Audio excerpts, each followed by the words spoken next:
Em 1931, o vento de março soprava gelado sobre o condado de Ellis, no Kansas. A terra estava seca, as plantações curvadas, como se rezassem por chuva. Da varanda da sua casa, Elias Crawford observava o horizonte, o chapéu gasto na cabeça, o olhar duro de quem só conhece o trabalho no campo. Para ele, a terra era tudo. O resto era engano e perdição. Elias herdou aquela fazenda do pai, um homem que acreditava que a terra era o único bem que Deus dava sem cobrar nada em troca.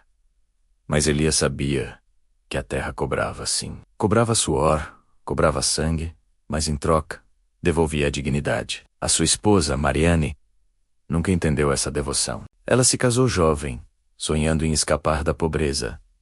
E por um tempo, achou que amar Elias era o mesmo que amar a terra. Mas os anos no campo não secam apenas as colheitas. Secam o riso, os sonhos, o brilho no olhar.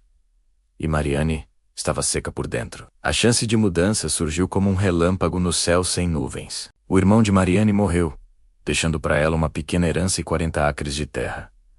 Ela viu ali a sua fuga. Disse a Elias que venderia tudo e se mudaria para a cidade de Topeka. Ela sonhava com uma casa com luz elétrica, talvez uma loja de tecidos, um rádio para ouvir as notícias do mundo. Elias ouviu tudo em silêncio, com a mandíbula travada. Na sua cabe, a vender aquelas terras era como rasgar o legado da família.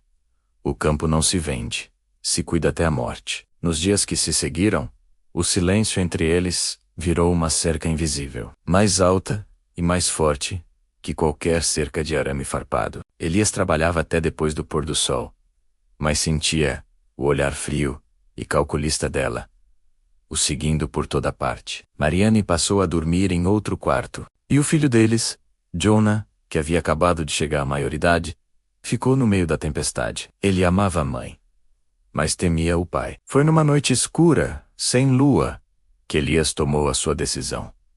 Não haveria venda, não haveria cidade, não haveria desonra. Ele acreditava que a terra valia mais do que qualquer vida.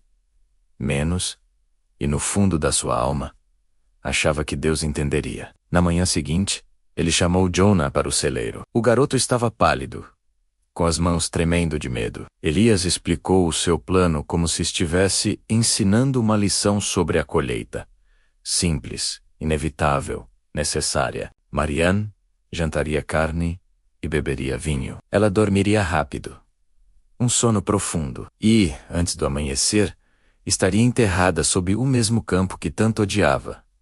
Jonah chorou. Implorou para que o pai não fizesse aquilo. Mas Elias, com a calma assustadora de um homem convencido de sua própria justiça, disse que a mãe queria destruir tudo o que o avô deles construiu. Disse que, sem ela, eles poderiam, finalmente, ser livres. O garoto, desesperado, acreditou. Ou, talvez, apenas quis acreditar. Naquela noite, o vento parou. O campo ficou em silêncio, como se o mundo prendesse a respiração. Elias serviu o jantar. Marianne, cansada de discutir, bebeu o vinho sem dizer uma palavra.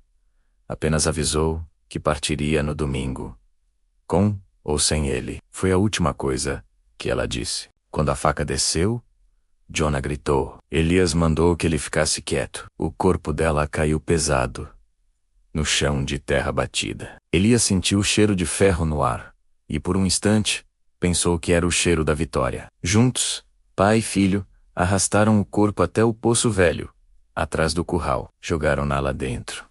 Cobriram a abertura com tábuas e terra. Antes que o sol nascesse, o crime já era um segredo compartilhado entre um pai, um filho e o campo. Nos primeiros dias, Elias sentiu uma paz estranha. Trabalhou mais do que nunca arando a terra, cuidando do gado, falando sozinho sobre o futuro. Mas Jonah mergulhou num silêncio profundo. O menino parou de comer, parou de rir, não olhava mais nos olhos do pai. À noite, Elias o ouvia chorar no quarto, chamando o nome da mãe, como se esperasse uma resposta do escuro. Depois, os ratos começaram a aparecer. No início, Eram poucos. Saíam do poço durante a noite, subiam pelas paredes, invadiam o celeiro. Elias os matava com a enxada, mas quanto mais matava, mais deles surgiam. Ele tentava se convencer de que era uma coincidência, que a seca estava atraindo os bichos. Mas às vezes ele achava que via algo mais, uma sombra se movendo no fim do milharal, um vulto parado perto do poço. Jonah começou a ter pesadelos terríveis. Dizia que ouvia a mãe falando com ele, pedindo para sair do escuro. Uma madrugada, Elias acordou com um barulho de passos na varanda. Ele correu para fora com a espingarda em punho, mas não havia ninguém. Apenas o balde do poço balançando lentamente e um fio de sangue seco na borda. Na semana seguinte, Jonah desapareceu. O cavalo dele também sumiu. Elias procurou desesperadamente por 2 dias, até encontrar o corpo do filho no bosque, pendurado numa corda improvisada. No bolso do garoto, um bilhete amassado com uma única frase: "Ela veio me buscar." Depois disso, Elias parou de falar. Os vizinhos contam que ele enlouqueceu. Passava os dias sentado ao lado do poço, conversando com alguém que ninguém mais via. O campo secou de vez. O gado morreu de fome. 2 anos depois, o banco tomou as terras. Dizem que, quando os novos donos derrubaram o velho celeiro, encontraram ossos de rato por toda parte. E uma das tábuas que cobria o poço estava roída, como se algo tivesse tentado desesperadamente sair de lá.